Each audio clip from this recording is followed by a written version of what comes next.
Are you someone who dreams big, who has incredible ambitions, but finds yourself stuck, procrastinating, unable to take that first step? If you've ever felt that frustrating gap between what you want to achieve and what you actually do, then I need you to stay with me. The story I'm about to tell you isn't just a story, it's a mirror. And what you see in it by the end might just change the way you see yourself forever.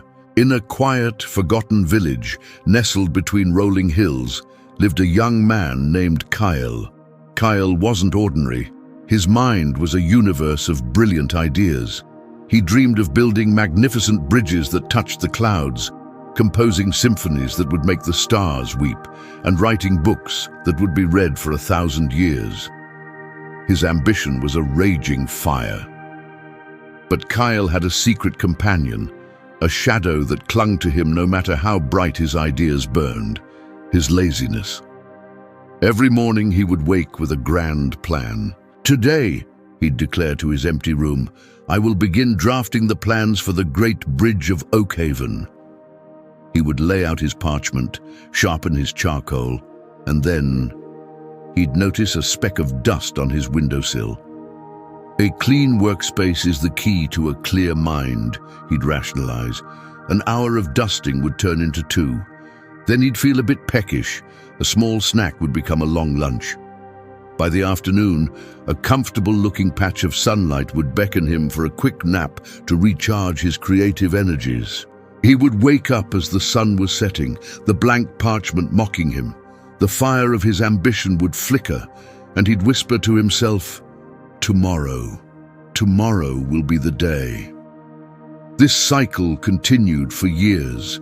Kyle became known in the village not for his brilliant mind, but for his grand, unstarted projects. He was Kyle the Dreamer, a name that was half affectionate, half pitying. He grew frustrated. He saw others with far less ambitious dreams, building their small homes, tending their gardens, and living their simple, accomplished lives. The gap between his potential and his reality widened into a chasm, and he was teetering on the edge. One sweltering summer afternoon, exhausted by his own inaction, Kyle wandered into the Whispering Woods, a place children were told to avoid. He didn't care. He walked until he was completely lost, collapsing at the foot of an ancient, gnarled oak tree. "Why am I like this?" he cried out to the silent woods. "I have a mountain of ambition, but I can't even lift a single stone."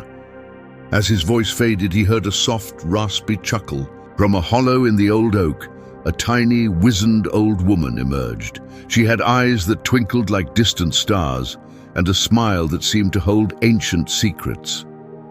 "A mountain of ambition, you say?" she chirped. "That's a heavy thing to carry. No wonder you're tired." Kyle, startled, could only nod. The old woman gestured to a small, unremarkable spring bubbling up from the roots of the tree. "This is the spring of beginnings," she said. "One sip, and the project you desire most will be instantly completed. The bridge built, the symphony written, the book finished, all of it, done in a flash." Kyle's eyes widened.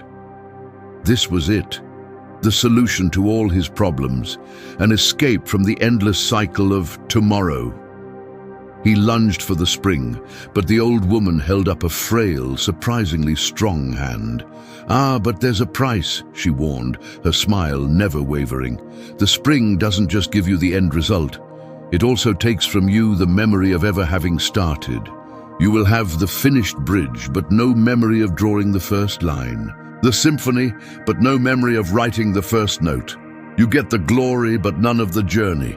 Kyle paused, his hand hovering over the water. He imagined it, the great bridge of Oakhaven, standing magnificent against the skyline, with his name on a plaque. Villagers cheering his genius, but he wouldn't remember any of it. He wouldn't remember the struggle of calculating the arches, the satisfaction of solving a difficult engineering problem, the joy of seeing it take shape. He would be a stranger to his own masterpiece. He looked at the old woman. "Is there another way?" he asked, his voice barely a whisper. She smiled again, a different, gentler smile this time. She pointed to a rugged, overgrown path that snaked up the hill behind the tree. "That is the path of 1,000 steps," she said. "It is long and it is difficult. There are thorns and loose stones and parts so steep you will have to crawl. But every single step you take on that path you will feel, you will remember. And at the top," she paused, letting the words hang in the air, "is the exact same view you would see from the top of your finished bridge." Kyle stood there for a long time, the silence of the forest pressing in on him. He looked at the shimmering, easy promise of the spring, a magical solution that offered the destination without the travel. It was everything his lazy side had ever craved: instant gratification, all the reward, none of the work. It was perfect, and yet it felt hollow, empty. Then he looked at the path. It was daunting. It promised struggle, sweat, and probably a few scratches. It offered no shortcuts. It was the very embodiment of the work he had been avoiding his entire life. But it also promised something the spring could never give: the experience, the growth, the story. He finally understood. His problem wasn't his laziness. Laziness was just a symptom. His real problem was that he was in love with the idea of the destination, but he was terrified of the journey. He wanted the glory of the summit without the effort of the climb. The spring offered him exactly that, and in its reflection, he saw the emptiness of that desire. Slowly, deliberately, Kyle turned away from the spring of beginnings. He looked at the overgrown path, took a deep, steadying breath, and placed his foot on the very first stone. It was wobbly, and for a second, he almost lost his balance. But he steadied himself. He took another step, and another. He never looked back. Kyle never built a bridge that touched the clouds. He never wrote a symphony that made the stars weep. The Kyle who returned to the village was different. The next morning, he didn't plan a grand project. He went to his neighbor, a carpenter, and asked, "Can you teach me how to make a simple, sturdy chair?" He spent weeks on that single chair. He sanded the wood until it was smooth as glass. He learned the joints, the angles, the balance. He got splinters. He made mistakes. He had to start over twice. But when it was finally finished, he sat in it, and a feeling of pride, a deep and quiet satisfaction washed over him. It was a feeling far greater than any of his grand imagined triumphs. He had not conquered a mountain in a day.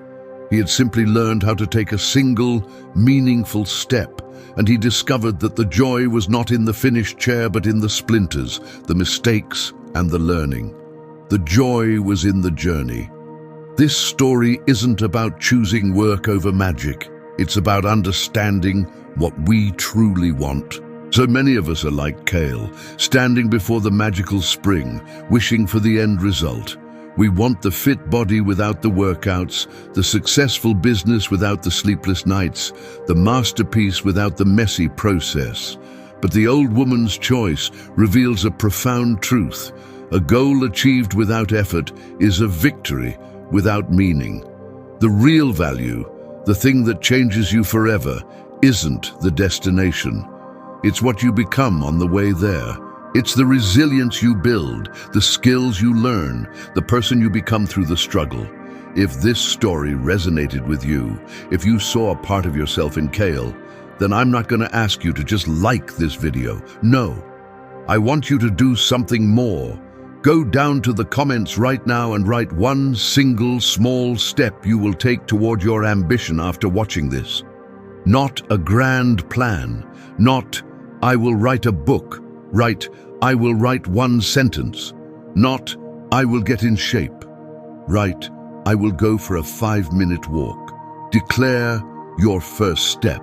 Make it real. And when you've done that, then hit that subscribe button, because this channel isn't just about stories. It's about taking that first step together. Thank you for watching. Now go take your step.